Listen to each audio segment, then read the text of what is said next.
Welcome to Living in the Matrix. I'm Jonathan, and I'm left of center.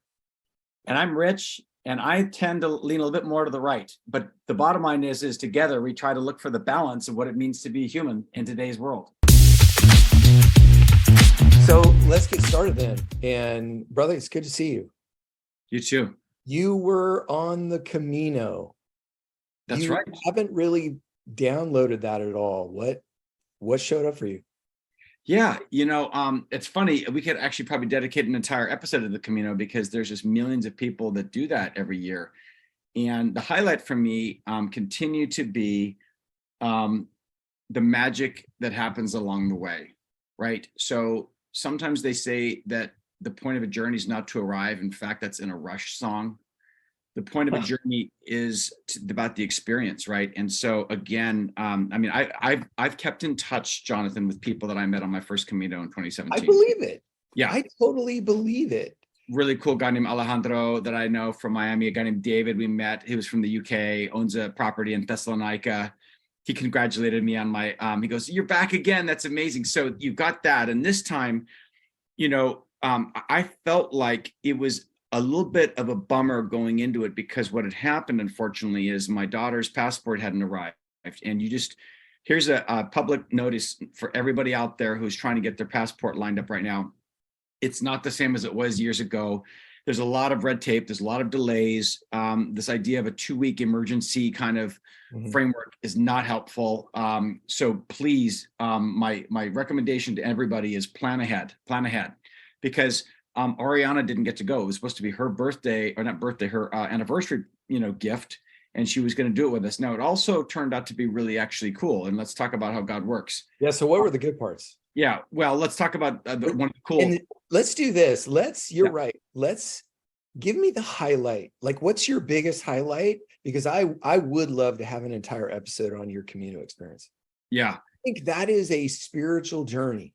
It's an example on earth of a place you can go to have what's considered a journey. And I think that's worthy of an entire episode. What's your biggest highlight? Well, to be fair, it is relationships. So for me, and by the way, if you watch the movie The Way, you'll realize that there's people who are just trying to get shit out of their head, right? There's on the movie The Way, which is a cadre of crazy characters. Martin Sheen goes to, bury his son, and then he ends up taking the hike on the Camino and spreading his ashes along the way. That was probably a spiritual and an emotional journey. For other people, it's about exercise, right? And just enjoying good food and good nature. But for others, there's a spiritual component, and it's based on St. James, who used to supposedly preach in Spain. For me, the highlight was the relationships. Met some amazing people, including a gal named Moni, who's from Colombia. I've kept in touch with her, as well as her brother, who has a place in Miami. He actually runs a research facility, works with some of the largest biotech firms in the actual country. And one of his clients is Edwards Life Sciences. So here's a guy who is actually coming back to the States, and I'm going to probably take him wine tasting at the end of August, right? So, this is the kind of relationship building and fun that comes out of that. And we got to connect with them even afterwards. And here's the crazy story. This woman had booked a hotel in Madrid on the second half on the way back in. It was less than 500 yards away from our hotel. And she did this months prior. So think about that, right? That's just crazy. So anyway, highlight was relationships, but also relationships internally with my dad and my son, going through a lot of stuff. It was a different place for my son, right? He's out, he's not with us at our house. He's grown up, he's gone through, a relationship, he's got a new job. And so there was just a lot more going on. So really exciting stuff. Did you feel like you had time to bond with him again, or at least kind of get a good picture of who he was? 100%. There's nothing more exciting than the opportunity to have a nice beer or a glass of wine with your son as he grows up, and you start having those adult conversations, right? As opposed to kind of mentoring and training. You're talking about a peer now, right? Instead of just somebody that you've kind of taken care of. So it's a fascinating journey, and I'm just so proud of him. I've just really loved the man he's become, and just reinforced it. He saved my ass on my first day. I wasn't prepared. I had some stuff that I thought I was going to close out, so I brought my backpack. and I didn't realize I should have shipped it ahead. So he carried my small backpack that had my laptop and some other stuff in it, so I didn't have to be beleaguered with an extra set of 8 to 10 pounds. So he Wow. saved my ass, as he did last time. Was it hard?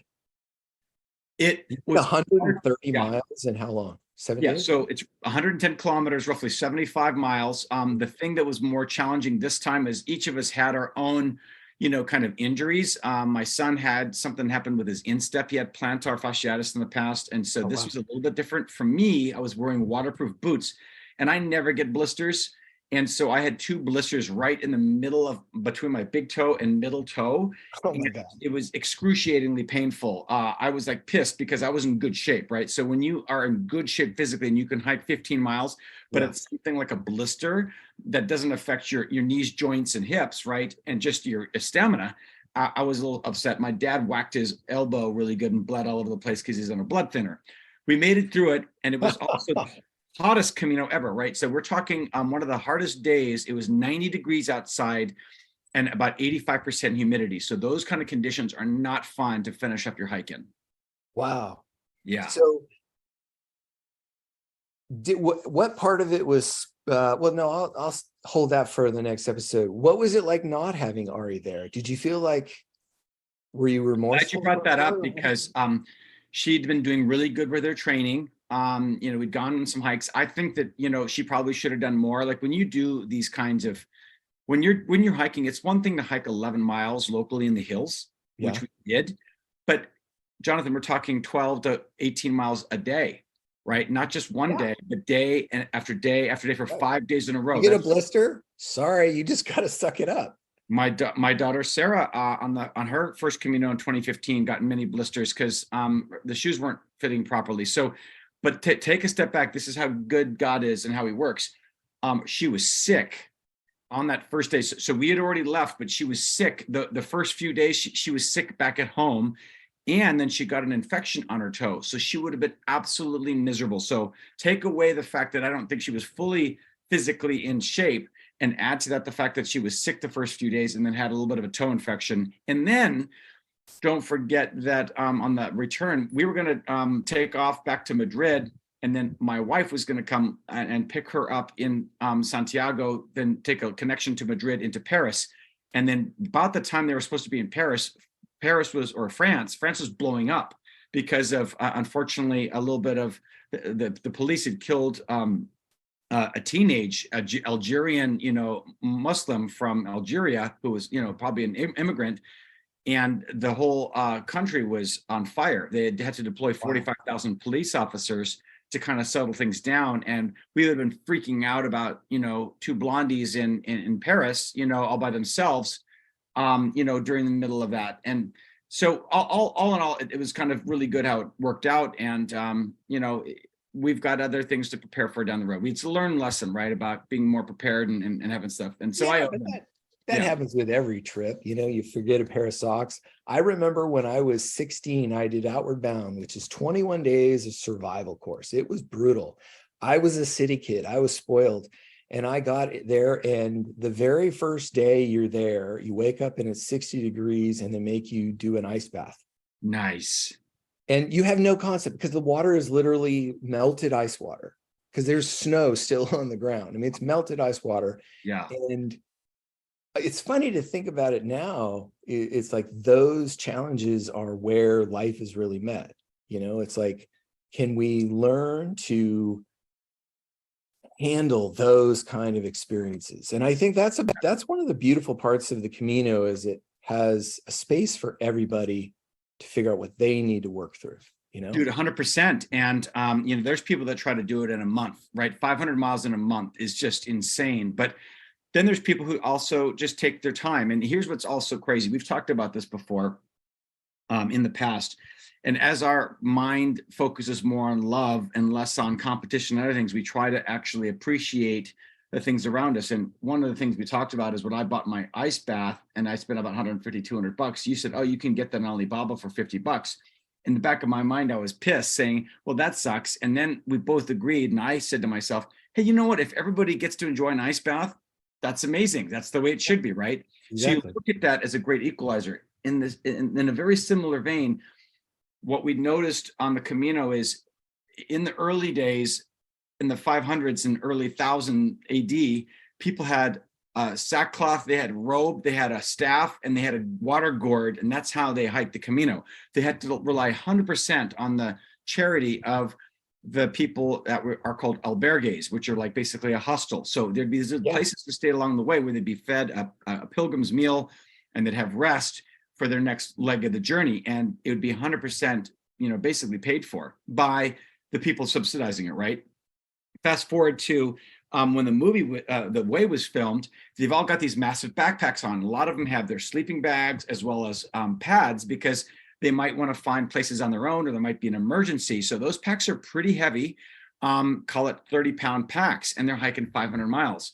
Fast forward to a little bit later, and by the way, in the past, you had to hike. The faster you made it to your next destination, you got dibs on the next round of the hostels, right? So you got in there first, you got to get the pick of the litter, and then you would take care of payment. Now, everybody can just take a day pack, a little backpack with some Cliff Bars and a water, and they can pack all their heavy stuff for their clothes and their gear ahead of them. So they've got this day pack. And then there's people who take e-bikes. So a lot of people get really frustrated because they go, no, that's not doing the Camino. These guys are out there, they ship all their stuff, they're loud, they're obnoxious, and they've got an easy hike, right? And at the end of the day, you have to say, you know what, if they're on the Camino, they're learning, growing, getting better, becoming better people. That's all that matters, right? Because so a friend of mine did 150 miles last summer, and he's now writing a documentary on doing it. I think he's going to do, what's 15 times 30? I think it's the 500 miles. 450. Yeah. 450. It's from Spain to France. It's the beginning. It's the very tip of France, where France meets Spain in the Pyrenees Mountains. And you start in a town called Saint-Jean-Pied-de-Port. And then you go over the mountains into a town called Roncesvalles. And that's a town that begins your Spanish journey, right? And that's where Roland, who's this famous warrior for Charlemagne, died. He had this magic sword, but unfortunately, the Holy Roman Emperor sacked the town of Pamplona and killed off a lot of Basques.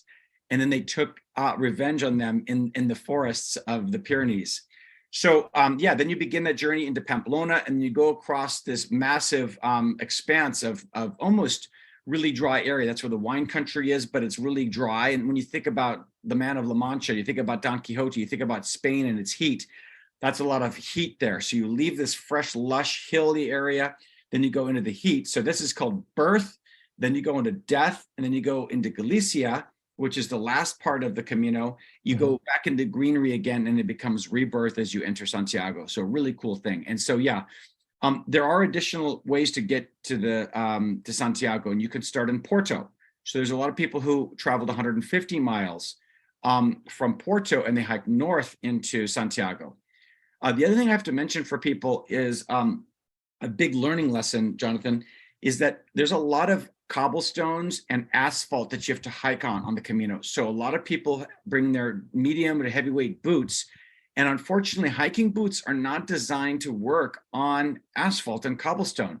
The cushioning's not there. So I always, anybody who goes, I'd recommend highly having a pair of either really comfortable sandals or some like cushy, like Hokas or something. So when you do have some of those days that are heavily asphalt or cobblestone, you give your knees and your hips and your ankle a little bit of a breather.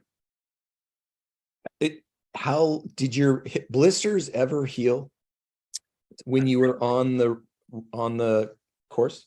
Yeah. So what my dad has a really cool, my dad is amazing with what he does with blisters. And so he punctured one, and then he had these two strings that came out at either side so they would drain. And so that one healed up. And then I found my own way of having almost like a knuckle bandage, and then I would tie them together. And so I actually figured out a way to protect my own feet. But unfortunately, I brought flip-flops as my recovery, right? So you get out of those boots and you put on flip-flops at the end of the day to relax and go around town and grab a bite, right, and do your thing. Well, guess what's hard to do with flip-flops when you've got a massive blister in between your big toe and your middle toe?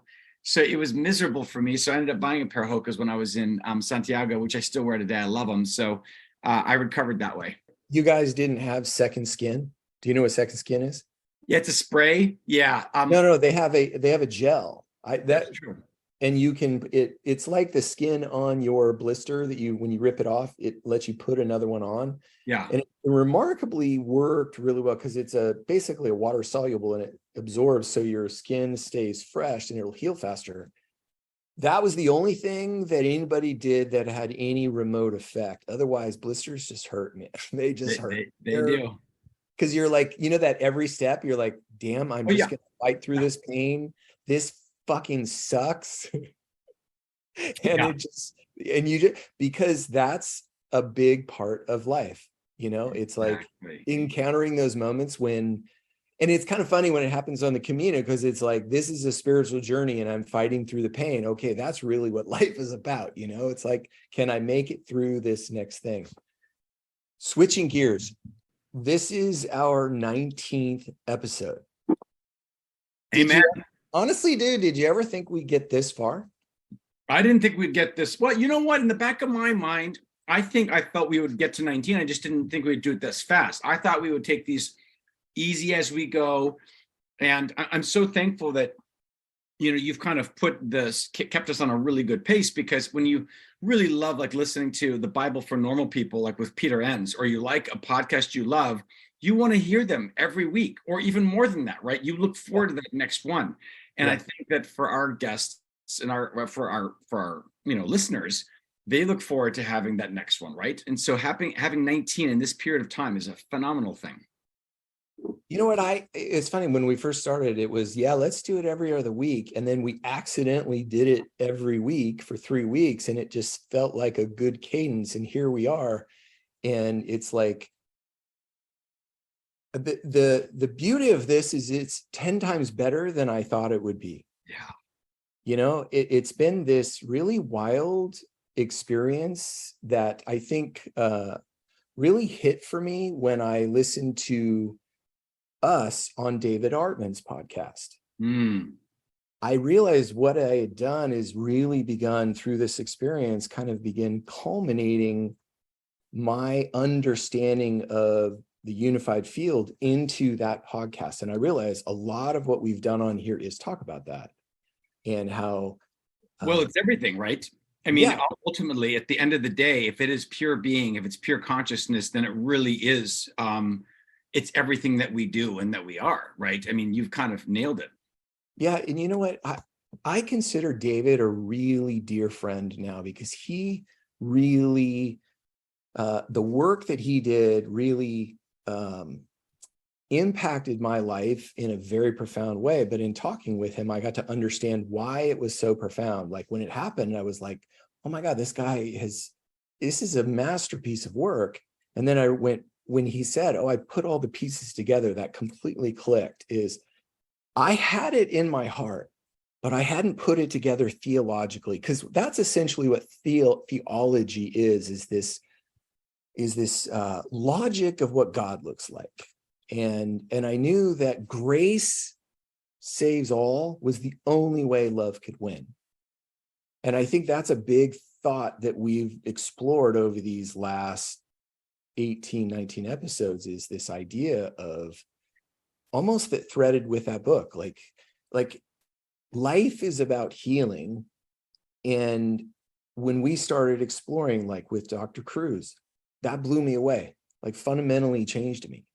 I have started practices from that episode, and it's like they are having a profound effect.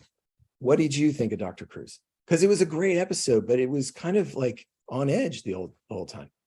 Well, Dr. Cruz, at the end of the day, what I felt is that he is a very, very smart guy, one of the smartest guys we ever met. And when you listen to the Rick Rubin Tetragrammaton podcast, and you heard him actually school Huberman a little bit on some things that even Huberman didn't know, you realize this guy is very passionate, but also very knowledgeable. And sometimes he comes across as a little bit of a callous kind of an asshole, and you can feel it, right? And I've seen him. There was a guy doing squats, and he was making fun of this guy a couple weeks ago.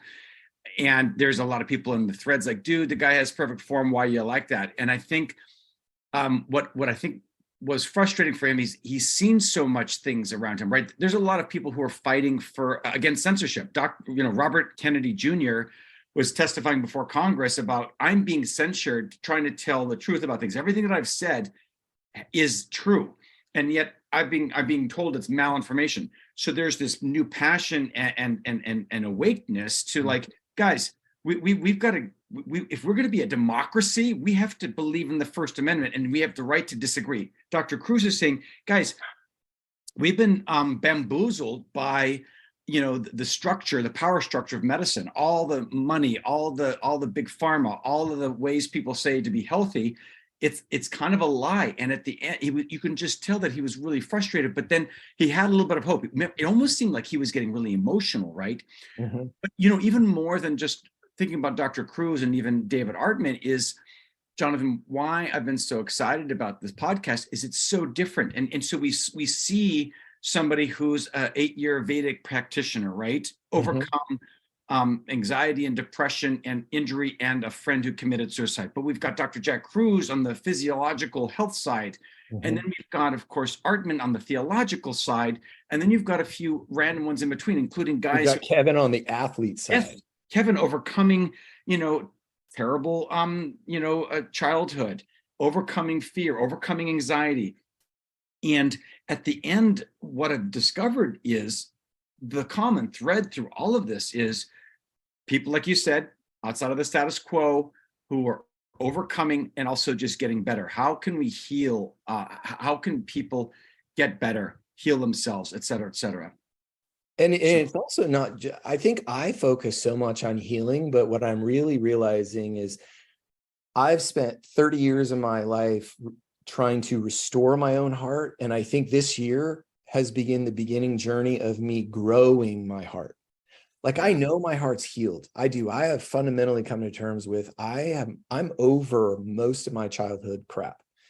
And I've worked through all of that pretty deeply. And now it's about being creative. And this podcast is that creative space for me. It's where we get to have these amazing conversations with people who are doing something, because the status quo is outside of the box.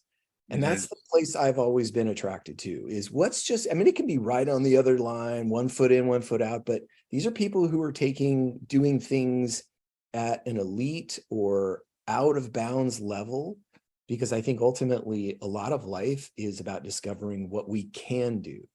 Yeah, well, if you think about Kevin, somebody overcoming addiction, he used to smoke pot a lot. He considered himself, he would take big hits of both, I think, nicotine and pot, and it can really jack you up. And I think he probably did all kinds of drugs, and he overcame addiction. And in that particular vein, I would say that a lot of people have done that, so that's not necessarily status quo. But then for him to be the size he is, to run 100 miles and only train for 2 months, that you're a totally different category. So I'm trying to figure out if some of the guests we're going to have don't always have to be within the status quo, but maybe there's a unique angle of what they did, right? If we do have somebody who's overcome addiction, that's the story of their life, and they're actually helping people go through this process and overcome addiction, right? Maybe there's a method that they do, or something that is out of the status quo that helps people, right? Because even if they're helping people inside the status quo, the idea of helping people is interesting. Yes. It's this sense of, I think when the status quo or outside the status quo is first interesting and potentially meaningful. Like, everybody we've interviewed, I've found incredibly fascinating. And you didn't seem like it at first, right? But then regardless, it's like, no, this is fascinating. There's a great story here. Yeah. And I think part of it is also that's that creative side is I would love to discover the creative. Those are the people, because I think art is like that space where you're trying to create something beautiful out of your life.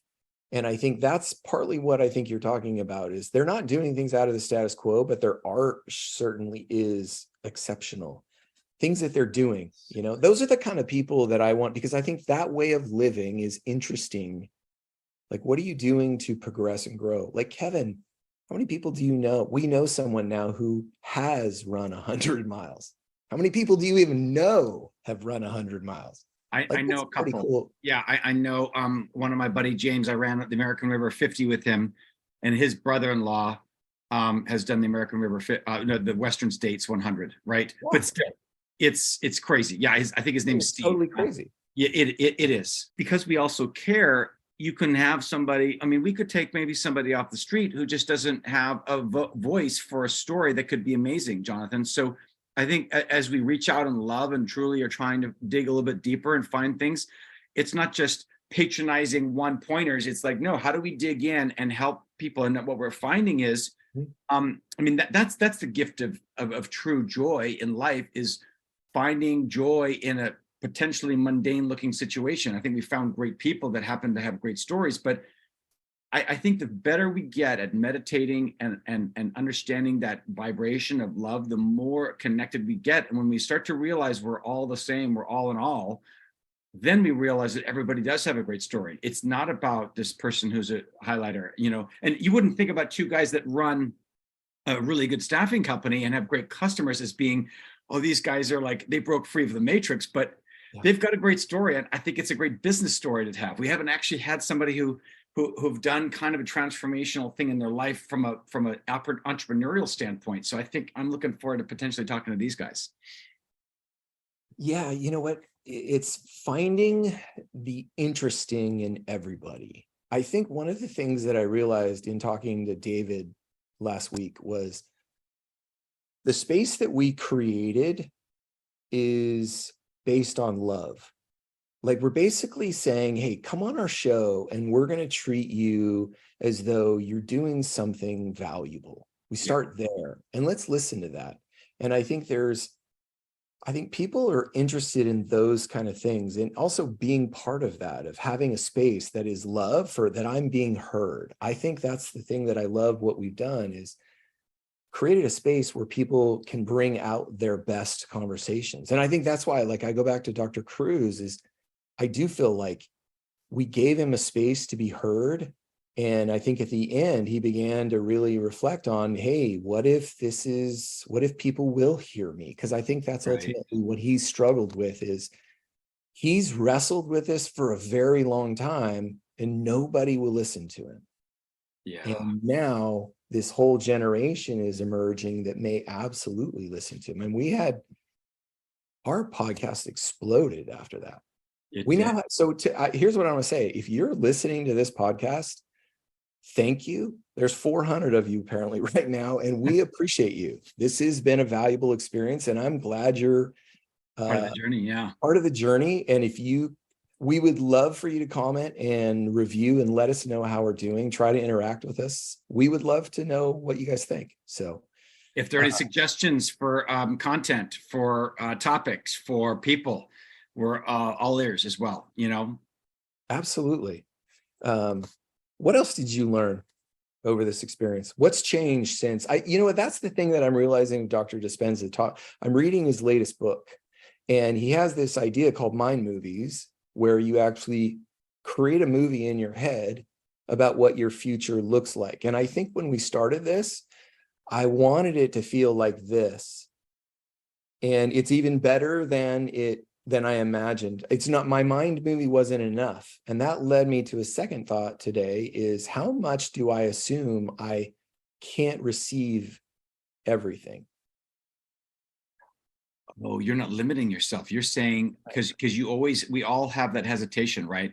We always, I mean, I've been selling for 25 years, and everybody that I've talked to a lot of people who've gone through cycles of like having great, you know, pieces of business come through, and then there's this lull, right? And right now we're seeing one of the worst economies in terms of high tech and enterprise sales that anybody's seen. It's on LinkedIn every day. You just watch people that are taking the job.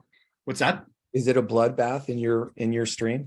It's been a bit of a bloodbath. Yeah. I mean, I've got a good guy named Jacob that I've been following, and he goes, if you're actually employed today, be thankful. And if you're in enterprise sales, be absolutely extra thankful, because I've watched my organization go through 3 layoffs, Jonathan, in the last year and a half. My last job. Enterprise sales, you're selling to contracts and accounts. So you have a base of business. You Yep. know, in a depression, you'll maybe lose 20 to 30% of that, but they'll account for that eventually. But when you're in startup sales, oh my goodness, it dries up. It goes away. It does. You were asking me earlier what I've learned about it. I mean, I was just actually going to comment specifically on the set of questions Dave was asking. And one of the things David is trying to do is I see his the way he thinks. He Mhm. still thinks in a pretty Western linear thought. Certainly, he believes that God is going to save everybody, and which is kind of a really cool construct.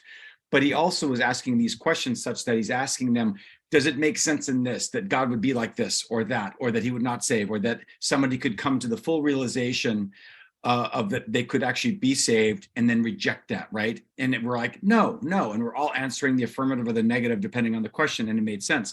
But Sean Clayton's version of love, which is very similar in that God's going to save everybody. In fact, he believes we are God. Mhm. Is more of an Eastern thing, more of a sphere and a circle as opposed to like a straight linear thing.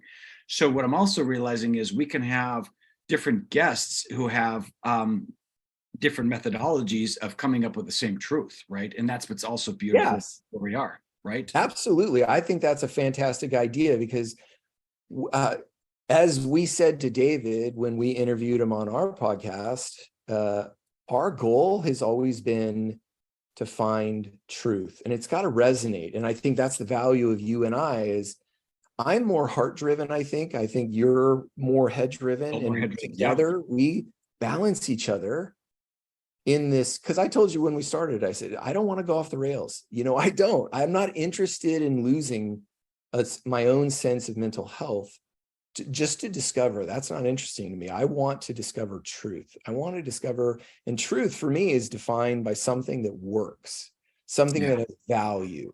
Those yeah. are the interesting things that I want more in my life. And as we've made this journey, like even talking to Whitney, I was attracted to the conversation of her reels. And she's way out there in the traditional corners of evangelical Christianity. Like she would be way outside the bubble. Of Uh, course. she was a beautiful soul, She was, you still know? is. Yeah, Yes, absolutely. absolutely. She Yeah, is. And I think that's the thing is when I think that's what Jesus did really, really, really well is he went wherever he went and he found the beauty of God inside of each human being that he met with. And I that's right. think that's what we're doing. We're simply finding the beauty inside of each human being that we are interviewing. And I think I felt as we've wrapped up each podcast with Kimmin, with Whitney, with Sean, everybody seemed animated, energized, and was equally as thrilled to be a part of this road as we were. Right? It seems like Absolutely. that. I think it's a great sign of that we're really trying to give a damn. So, and I don't know if it's too soon to start thinking about this, but we've already got a few more lined up for the next, few weeks, right? You've got a gentleman lined up next week. That's a doctor, I believe. So yes, Dr. Chris Lee, this guy is, he's understands the unified field from a neuroscientific background, and the way he presents how human beings deal with their own mental health is so ridiculously funny, smart, and deeply informed. That's Yeah. why I love this guy. And he's a great talker. He's very sharp in the way he goes. And I asked him actually when we first started this, and it didn't work out. So I asked him again, and he was like absolutely on board. And the great thing is that he's also, we talked about wanting to really do things around men's mental health. And Yeah. I think he is that perfect person to interview regarding that. That is a huge angle that we've gone down because we know that Kimmin, that's near and dear to his heart, even though he said he's got a lot of female listeners. Most of his clients are male. I think that Kevin will speak very strongly to that male group, and his brother Sean, who we're going to have on in just a few weeks as well, who helped be a mentor for him and who has his own kind of massive following. And so I think from that standpoint, I think one of the things we didn't think about, we wanted to do something that was like the Matrix. Are we in a simulation in this postmodern world? What is up and what is down, what is left and what is right? And through it all, this idea of help. And I think we've got a lot of strength with men. And right now, it seems to me that you know, you were definitely not a person espousing toxic masculinity, right? But there, I think that a lot of men out there, especially single men in their 20s and 30s that don't have a real relationship, I really start to feel sorry for them and very scared for their future because they've been beat up so often.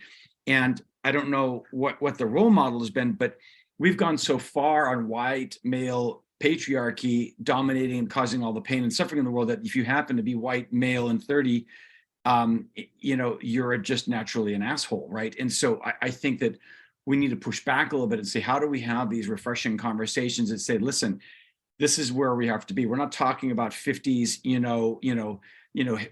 what Ozzy and Harriet kind of thing, but we need to talk about, I mean, my gosh, my friends that I still keep in touch with, we've been together. We started a discipleship group, Jonathan, after we were at church 14, 15 years ago. We haven't stopped talking, even though we've all moved to different parts of the country at all. We talk every day. And these ads were coming on from the 50s about these terrible husbands telling their wives how shitty their coffee was. Literally, you know, he's having a shave and she comes with a smile and then he has a sip and then he goes, you know, today would be a better day if you didn't have just terrible coffee. And this is this. So it's like, okay, I understand why people don't want to go back to that fake Americana, right? And so, but the question is, how do we actually, you know, have those discussions where, you know, a single man in the 20s and 30s isn't a pariah, right, but actually can be a redeeming part of society? And I think we've got a big gap to overcome. Well, I think, you know, what's interesting is going back to, are we in the matrix? Mm-hmm. One of the things that we both agree on is there's our matrix, but there's also the media conglomerate that feeds that. And Huge. I think what the world is beginning to recognize is, one, social media has a very significant impact now on everybody's life. Every single human being who has a phone is impacted by it, or a computer. And there are a lot of downsides.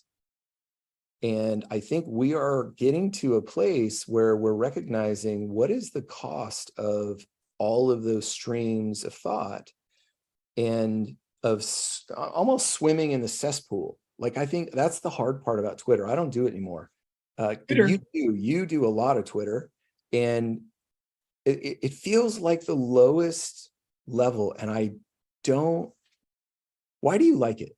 It's not the lowest level, Jonathan. I saw something that horrified me over the last couple of days. It's something new on TikTok where these people sit in front of the screen and people are telling them to do certain things, and they're literally going, they're licking ice cream, they're making funny sounds, and every time they move and they do something, they get points or some kind of redeeming things. I don't know what the hell it is, but you watch these two girls in front of the screen, one of them looks like she's comatose and she's like epileptic and she's doing this because people are telling her to do that, and this other girl's like going, I mean, and we're talking, dude, you have to look up what this is. There's somebody out there named Pinky Doll, or I have no idea, but when you look at it, you saw the people who are like putting the caption, please explain this to me like I'm like 5. What in God's name are these people doing?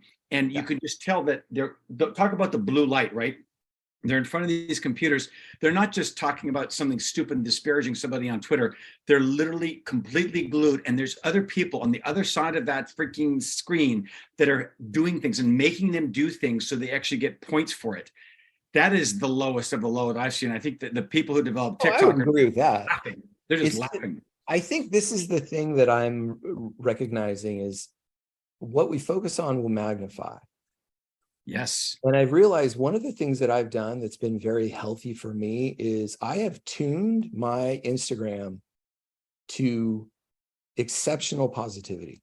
I rarely now get anything that's not funny, like or is about growth of some form. Uplifting. Yeah. And I realized, because we talked about that on David's podcast, of the brain magnifies what you put in.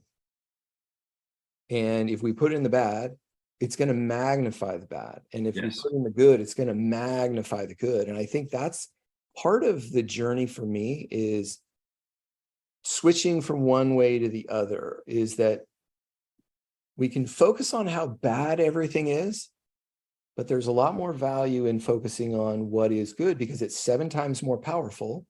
Yes. To make change. That's where I'm kind of beginning to develop my thought process, especially after all of these episodes, because we've put ourselves in contact with people who think completely differently. And I haven't ever been afraid. I'm not afraid of that. But it's a challenging of the space of uncertainty. What I used to think, what if someone says something that will change my mind out of the kingdom of God? That was my ultimate fear. I used to really be afraid of apologetics or talking about anything God related because I didn't want someone to talk me out of it. Yeah. And now I realize I basically talked myself out of it, and then I talked myself into it. So that's a fascinating angle. I want to go back to the positive thing. I did a check-in with my transcendental meditation instructor. The guy's actually been around from the beginning. He actually met Maharishi, who's the founder of TM. He knows Bob Roth, who, is wrote a great book called The Strength of Stillness. The Strength of Stillness, yeah. And we were talking about how the world really needs more people to meditate and to be more focused and to grow and to strengthen. And instead of him saying, yeah, there's a lot of messed up people, and just look around you, look at the streets of Philadelphia where people look like zombies. They're like, I'm just so fortunate to have this.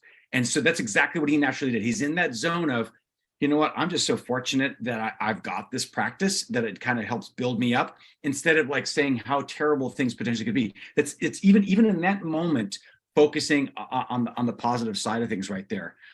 Going back to you're concerned about apologetics. What's really funny is I don't know where and how we go on these journeys, but I think my friend and I, when we started looking at Pete Enns, and that was almost like considered, why are you hanging out with that kind of stuff, right? This guy's, from the get-go was like non-literal Bible, he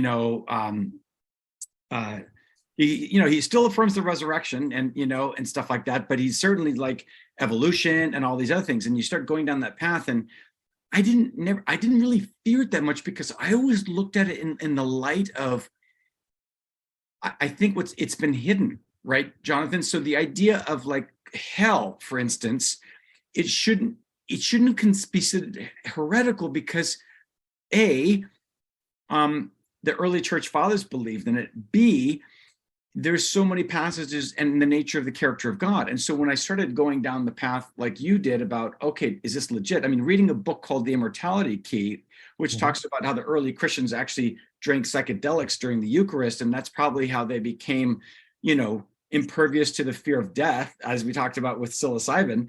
Right. Maybe that wasn't such a bad, it's not, I don't get scared by that kind of stuff anymore, right? Because if God is good and he's all in all and he's going to save us, it doesn't really matter, right? Well, where can we go that God hasn't created or is? I think that's, and it's not that that's not true. It's that it's hard to see sometimes, and I think I look back at where I've come as a human being. That was a significant fear in my life when I was probably 20, 21. Yeah. I was really worried because I knew I was intelligent, and I had been in Christian school all my life, or most of my life. And I knew a lot about the Bible, and I am now realizing I have exceptional pattern recognition. And it comes from my ADHD, and it allows me, and I've always had that skill. I used to have a photographic memory. I don't anymore. And I realized it's allowed me to have those conversations. But when I was in college, I remember in college, that was when I would say the sinner's prayer just in case, because I just didn't know. Did you get straight A's in high school because of your photographic memory? Crap, no, I didn't ever do homework, and I got a B+.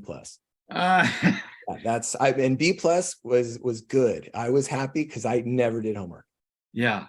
I felt like, I had like hints of a photographic memory. I could memorize the rivers and the state capitals and stuff. And there were points in time where something would come to me like it was like yesterday, and it's right there. But then I've lost that too. And people would ask me, dude, do you have a photographic memory? And I went, no. If I do, it's like 30% of what's not even important.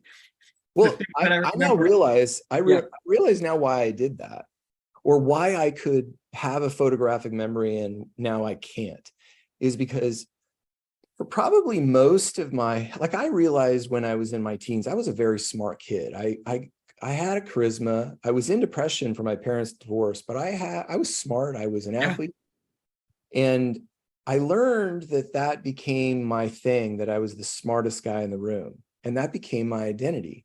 Mm. And what I now realize is during that period, I needed all those data points to be that person. So I kept those neural pathways fresh. I was always I was Cliff Clavin.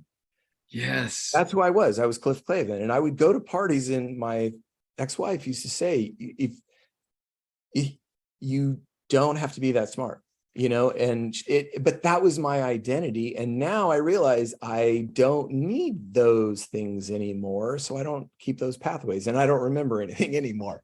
They used to call me EB for Encyclopedia Brown, or like they call Yes. me Socrates at my fraternity. But at the same time, it was all more along the lines of trivia. Like, wow, how did you know that? And it was more trivia as opposed to, okay, this guy's going to be a physics freaking PhD and he's going to figure out dark matter. That's really, really smart and really important and helpful. I was like the guy that remembered some random esoteric fact about Mesopotamia, 3,500 BC, right?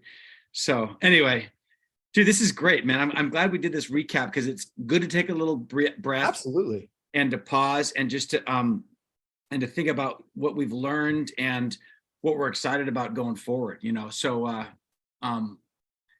anything, any particular, I mean, we talked about David, we talked a little bit about, Byron and his Vedic meditation. We talked a lot about Kevin. I loved Kimon. We talked about Whitney. We talked a little bit about Sean. You had a chiropractor friend too. That was also really one of the earlier ones, but anything else kind of stand out to you that is worth kind of highlighting?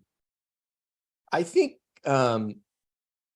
one of the things that I really realized is very early, we started saying, wow, that was really good. And then the next week, I was like, wow, that was even better. And then next week, that was even better. And I don't think our guests were better. I think we appreciated it each time, because this has been a valuable experience. And I want to keep doing that. Yeah. But the question I have for you, we can talk about this on air. Let's talk about this. How viable is Living in the Matrix as a title? Oh, I love the Matrix, but that was when we started. So I want to know, is it still relevant to the story? Because we can keep going on that theme, and I have no problem with it. That's almost been kind of the theme of Neo. And like you talked about wanting to branch out. So is that title still relevant in to the, where we in want the to go? realm, yeah, in the realm that it's about breaking free and overcoming that world of being a battery.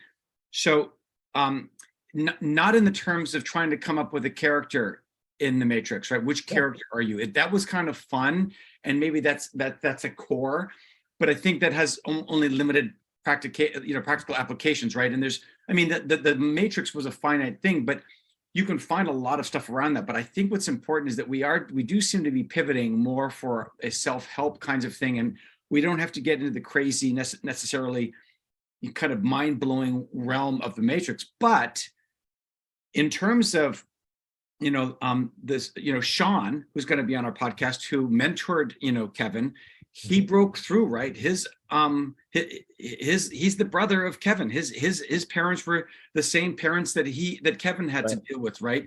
Their uncle was a very helpful person in their life, and Sean's got his own amazing overcoming story, right?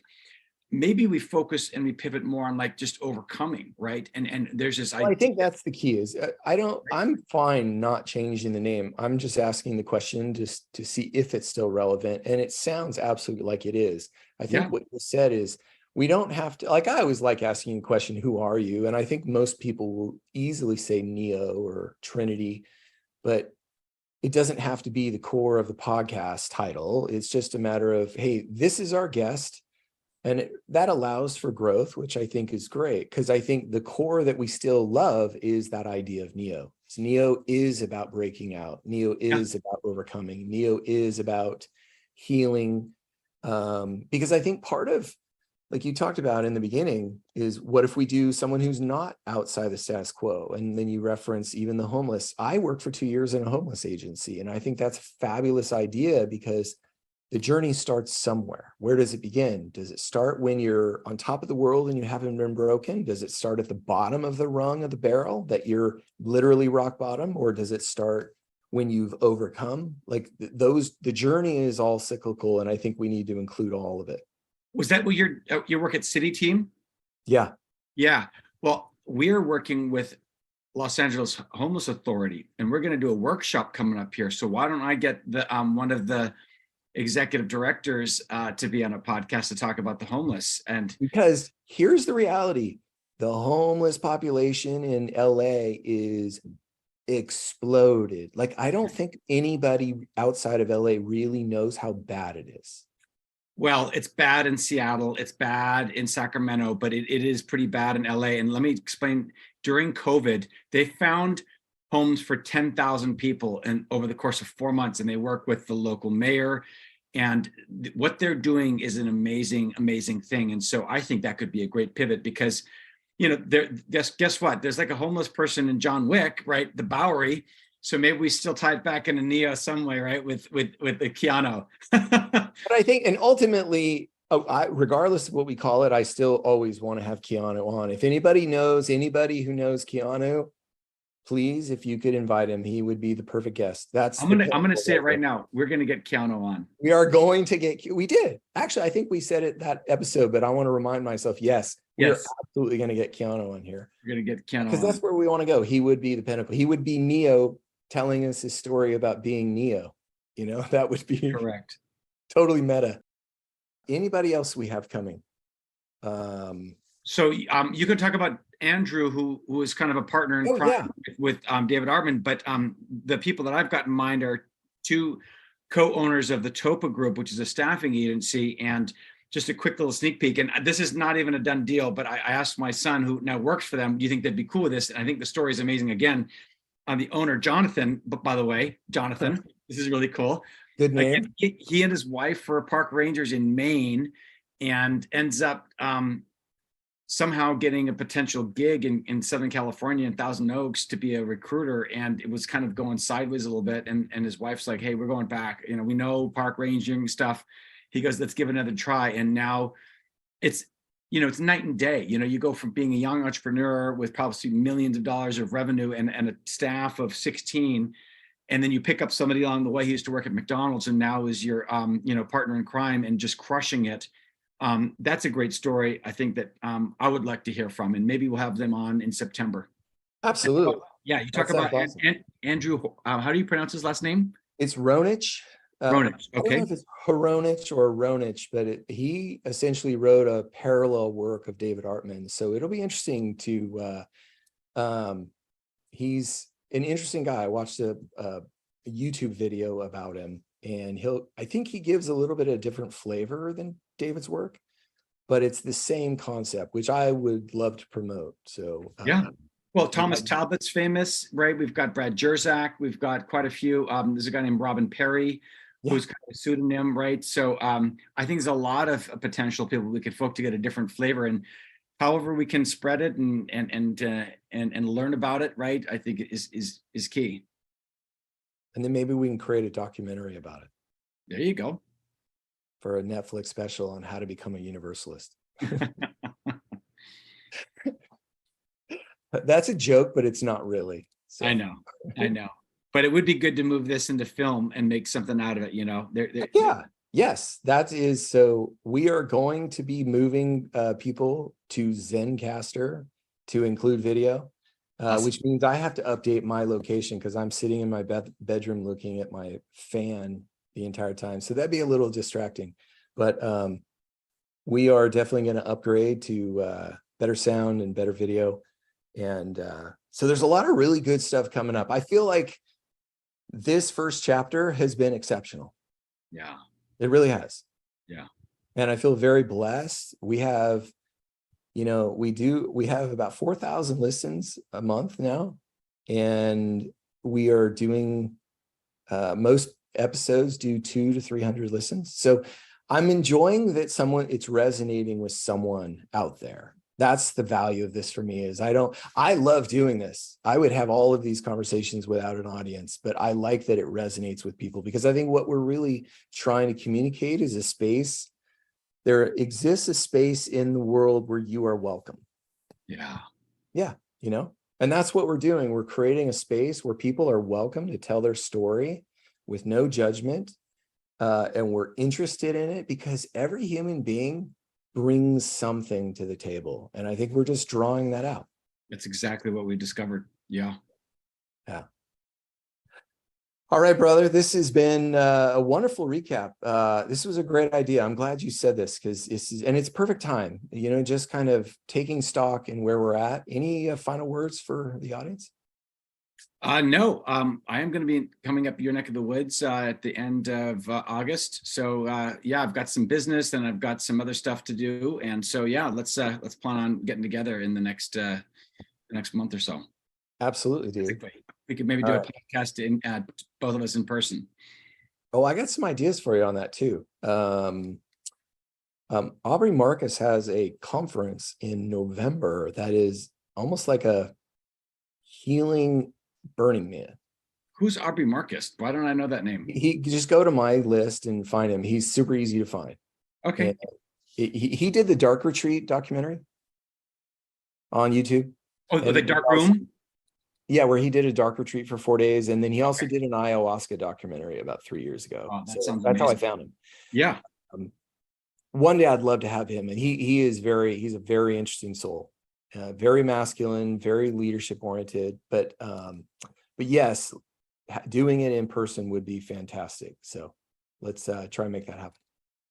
Awesome. All right, everybody, have a wonderful week. We will see you next week, and much love, everybody. Stay cool out there.